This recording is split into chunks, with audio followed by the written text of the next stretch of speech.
They called me a liar, a thief, a disgrace to the family name. My own blood, the people who were supposed to love and protect me, pointed fingers and hurled accusations, their eyes cold with contempt. It was over the inheritance, of course, my grandmother's legacy, a sum that wasn't just about money, but about her love, her memory. They claimed I'd manipulated her, that I'd somehow siphoned off a fortune right under their noses. For months, I lived under a cloud of their suspicion, their whispers following me like a persistent shadow, poisoning every family gathering, every quiet moment. The weight of their collective disdain was a crushing burden, a constant ache in my chest. But even in my darkest moments, a small, defiant ember of truth glowed within me. I knew I was innocent, and I knew, with a certainty that burned brighter than their accusations, that I would not rest until every single one of them knew it too. The journey to reclaim my name was long, arduous, and filled with moments where I almost gave up. But the thought of their smug, self-righteous faces, so quick to condemn,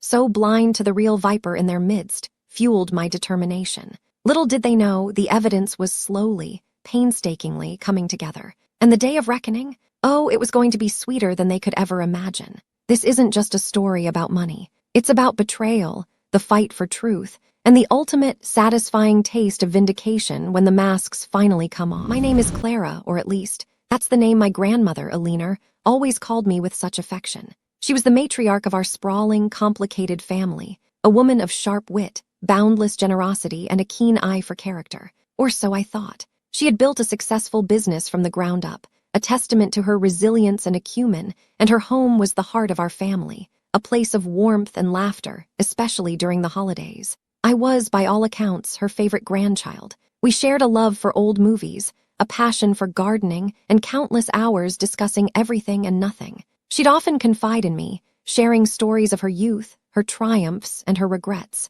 This closeness, I would later realize, became a breeding ground for jealousy among some of my relatives. The family was large, a tangled web of aunts, uncles, and cousins, each with their own ambitions, and as it turned out, their own hidden resentments. There was my Aunt Carol, perpetually dissatisfied, always comparing her lot to others. Her husband, Uncle David, was a quiet man, easily swayed by his wife's stronger personality. Their son, Mark, my cousin, was a charming but feckless individual, always in some sort of financial scrape, yet somehow always landing on his feet, usually thanks to Alina's soft heart and open wallet. Then there was Uncle James, my father's brother, a stern, pragmatic man who valued appearances above all else, and his wife, Aunt Susan, who was kind but often oblivious to the undercurrents in the family. Their children were older and had largely moved away, but they always reappeared when significant family events, or money, were involved. My own parents, bless them, were simple, hard-working people who tried to stay out of the family politics, but even they were not immune to the subtle pressures and manipulations that often characterized our get-togethers. I worked as a graphic designer, a modest career that I enjoyed, and I lived a relatively quiet life. I never asked Alina for much, content with her company and the stories she shared. Perhaps that was my mistake. My lack of overt ambition or neediness made me an easy target when things went wrong. Grandma Alina's health had been declining for a couple of years. It was a slow, painful process to watch. I visited her almost daily, helping with her care, reading to her, or just sitting with her, holding her hand. During these quiet months, she often spoke about her will, about her desire to ensure everyone was treated fairly, but also her intention to leave a significant portion to me, a gesture of her love and appreciation for our bond. She'd even shown me the paperwork, drafted by her longtime solicitor, Mr. Henderson, making her intentions clear. I remember feeling a mixture of gratitude and unease. Gratitude for her immense generosity, but unease because I knew, deep down, that such a provision would not sit well with certain members of the family. I urged her to reconsider, to perhaps distribute it more evenly to avoid conflict, but she was a stubborn woman. "Nonsense, Clara," she'd said, her voice frail but firm. "It's my money, and I know who truly cares for me, not just for what I can give them." Her words, meant to reassure, now echo with a chilling irony. The call came on a Tuesday morning. Mr. Henderson, his voice grave, Grandma Alina had passed away peacefully in her sleep. The grief was immediate and overwhelming, a physical blow that left me breathless. The funeral arrangements, the condolences, the sudden emptiness in the world, it was all a blur. But through the haze of sorrow, the undercurrents of family tension began to surface almost immediately. Whispers started even before the will was officially read. Mr. Henderson convened the family a week after the funeral. The atmosphere in his mahogany-paneled office was thick with anticipation and poorly concealed greed. He read through the preamble, the usual legal jargon, and then he got to the distribution of assets. Minor bequests to various charities, small sums to distant relatives, and then the bombshell. The bulk of her estate, including her house and a significant portion of her investment portfolio, was left to me, Clara. A smaller, yet still substantial sum was to be divided equally among her children, my father, Aunt Carol, and Uncle James. Her grandchildren, apart from me, were to receive token amounts. The silence that followed was deafening, broken only by Aunt Carol's sharp gasp. Her face, already pale, turned a mottled shade of red. Uncle James stared straight ahead, his jaw tight. My cousin Mark, for once, looked genuinely shocked, his usual smirk wiped clean. My father looked uncomfortable but didn't say anything. It was Aunt Carol who spoke first, her voice trembling with rage. "This is an outrage. She couldn't have been in her right mind. Clara has clearly manipulated her, taken advantage of a sick old woman." Uncle James chimed in, his tone more measured but equally accusatory. "We all know Clara spent a lot of time with Mother towards the end. It's highly suspicious. We'll be contesting this, of course." And so it began. The accusations flew thick and fast. They painted me as a conniving, opportunistic vulture who had preyed on a vulnerable elderly woman. They questioned my character, my motives, my every interaction with Alina. The fact that I had never asked her for money, that I had genuinely loved and cared for her, meant nothing. In their eyes, the will was proof of my duplicity. Over the next few weeks, their campaign to discredit me intensified. They hired a lawyer, a notoriously aggressive character named Mr. Davies, who specialized in contentious probate cases. He sent threatening letters, demanding access to Alina's private papers, her medical records, anything that could be twisted to suggest undue influence or diminished capacity. They spread rumors throughout our wider family and social circles. Old friends of Alina's began to look at me with suspicion. Even some of my own friends started to question what had really happened. The financial strain was immense. I had to hire my own solicitor, a kind but expensive woman named Ms. Albright, to defend myself. The legal fees mounted, eating into my savings, but the emotional toll was far worse. The sense of betrayal was a constant companion. These were people I had known my whole life, people who had ostensibly been family. To see them turn on me with such venom was heartbreaking. Mark, my cousin, was particularly insidious. He'd approach me at family gatherings, which I was still, foolishly, trying to attend for the sake of appearances, feigning sympathy. "Clara, I know you wouldn't do anything underhanded,"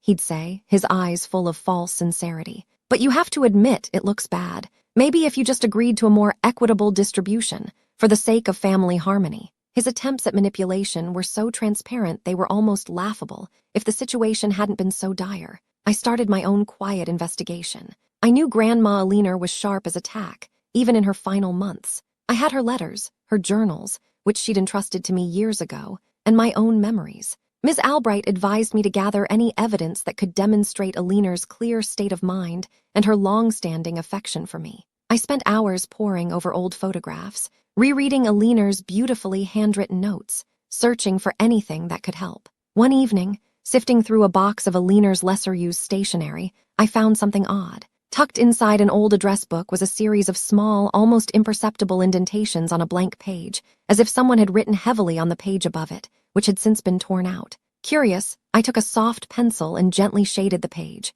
Faintly, letters began to appear. It was a series of numbers and a short, cryptic phrase. "Mark debts casino urgent." My heart pounded. Mark had always had a gambling problem, something the family preferred to sweep under the rug. Alina had bylaid him out numerous times, always with a stern lecture and a promise from him that it would be the last time. Could this be related? The page above it in the address book was missing. What had been written there? I remembered Alina mentioning a new safe she'd had installed in her study, a small one for personal documents, separate from the main family safe. She'd been secretive about it, even with me. She'd only mentioned it in passing, saying it was for things I don't want prying eyes to see until the time is right. The family, in their initial sweep of the house after her death, before the will reading, I later learned, which was a violation in itself, had focused on the main safe and her known filing cabinets. They hadn't found anything to support their claims of my manipulation, but they also hadn't found this new, smaller safe. I had a spare key to Alina's house, one she'd given me for my visits.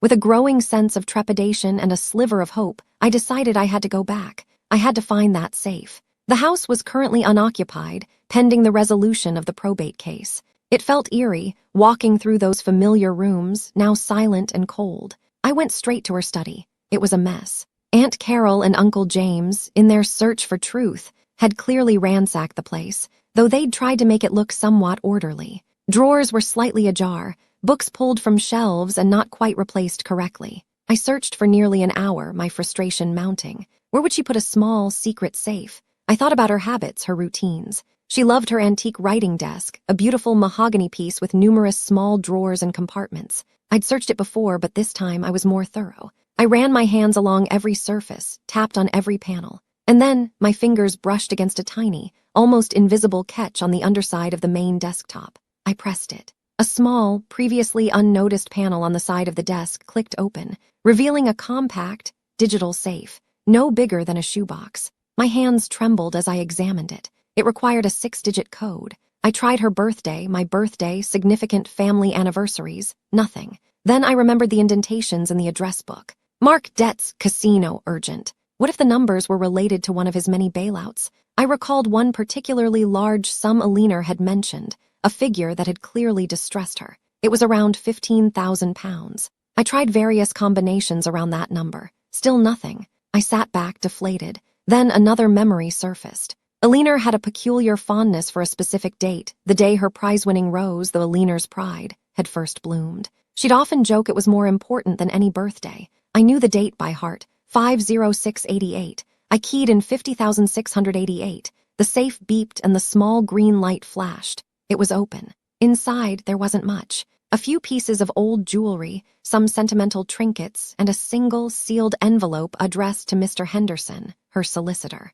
On the front, in Alina's familiar handwriting, were the words, "To be opened only in the event of a dispute regarding my will, and only if Clara is accused of wrongdoing." My breath caught in my throat. This was it. This had to be it. I didn't open it. I knew it had to go straight to Ms. Albright and Mr. Henderson. I carefully relocked the safe, closed the secret panel, and left the house, the envelope clutched in my hand like a lifeline. The meeting was arranged at Mr. Henderson's office. Ms. Albright was by my side. Aunt Carol, Uncle David, Mark, Uncle James, and Aunt Susan were present, along with their lawyer, Mr. Davies, who looked particularly smug, as if he was anticipating a final, crushing victory. The atmosphere was even more charged than before. They had recently submitted a formal challenge to the will, filled with baseless accusations and supposed evidence of Alina's senility, mostly anecdotal accounts twisted to suit their narrative. Mr. Henderson, his face impassive, began,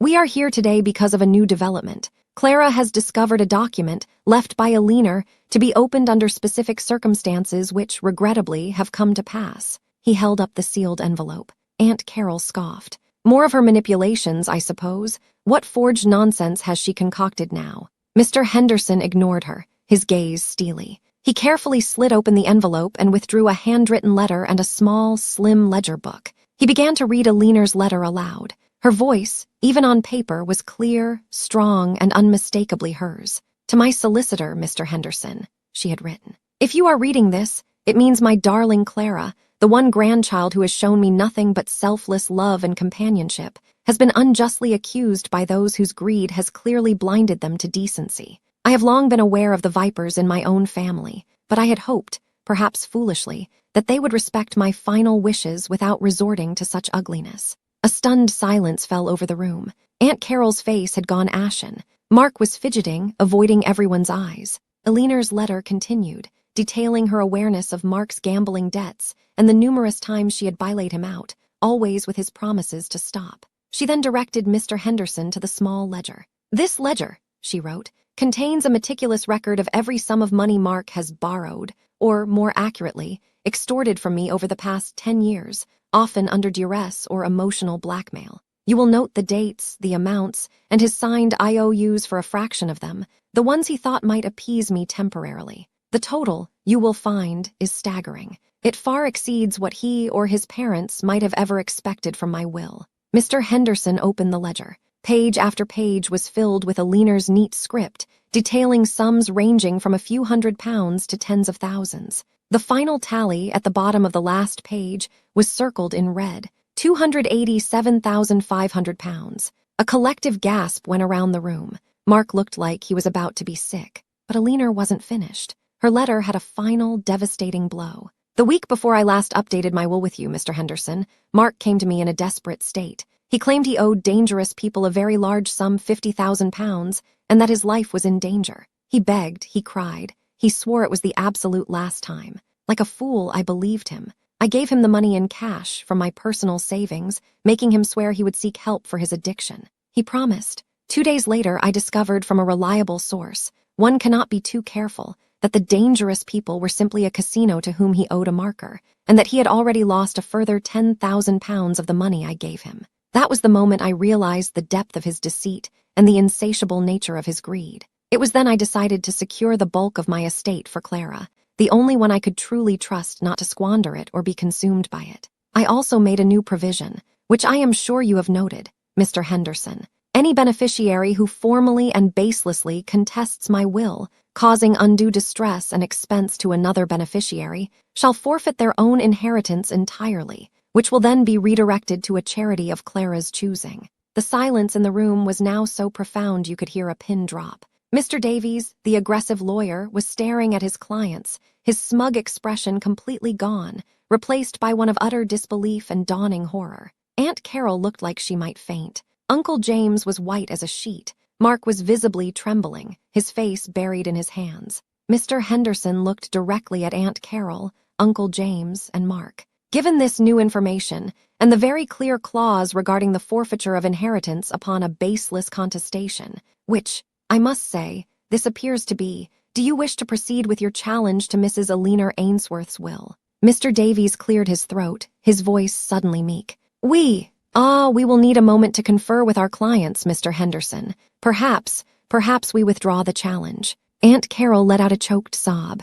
He swore it was just a bit of bad luck. He swore Clara was. Her voice trailed off as she looked at her son with an expression of profound betrayal. Ms. Albright, my solicitor, leaned towards me and whispered, I think we've won, Clara. But I wasn't done. The anger, righteous and long suppressed, finally found its voice. I stood up, my gaze fixed on Mark, then sweeping across his parents and Uncle James. For months, I said, my voice shaking but clear, you have dragged my name through the mud. You called me a liar, a manipulator, a thief. You accused me of the very things your own son, your own nephew, was doing on a grand scale. You were so blinded by your own greed and entitlement that you couldn't see the truth, even when it was right in front of you. Grandma Alina knew. She always knew. She knew who loved her, and she knew who was just waiting for her to die. I looked at Mark. £287,500, Mark, plus the £50,000 she gave you just before she died. Is that what your family's love is worth to you? Was it worth destroying her peace of mind in her final years? Was it worth trying to destroy me? He couldn't meet my eyes. No one could. The sweet, undeniable taste of vindication was finally mine. It wasn't just about the money or the house. It was about my name, my integrity, and the memory of my grandmother. She had, even from beyond the grave, protected me one last time and exposed the truth in the most dramatic way possible. The withdrawal of the challenge was swift. Mr. Davies looked like he couldn't get out of Mr. Henderson's office fast enough. Aunt Carol, Uncle James, and their spouses left in a state of stunned, humiliated silence. Mark trailed behind them, a broken man. As per Alina's will, their portion of the inheritance was indeed forfeited. In the weeks that followed, the fallout was significant. The news of Mark's deception and the family's baseless accusations spread like wildfire. Those who had doubted me now offered apologies, their sympathy tinged with a new respect. The family itself was fractured, perhaps irreparably. Aunt Carol and Uncle David were reportedly devastated, not just by the loss of the inheritance, but by the sheer scale of their son's betrayal and their own gullibility and malice. I decided, after much thought, to direct the forfeited inheritance to a charity Alina had always supported, a local hospice that provided compassionate end-of-life care. It felt like the right thing to do, a way to honor her generous spirit and to turn something so ugly into something positive. Probate was finally granted, and Alina's estate was settled according to her true wishes. The house, her beloved home, was mine. Walking through its rooms now felt different. The coldness was gone, replaced by a sense of peace of her presence. I started working on the garden she loved so much,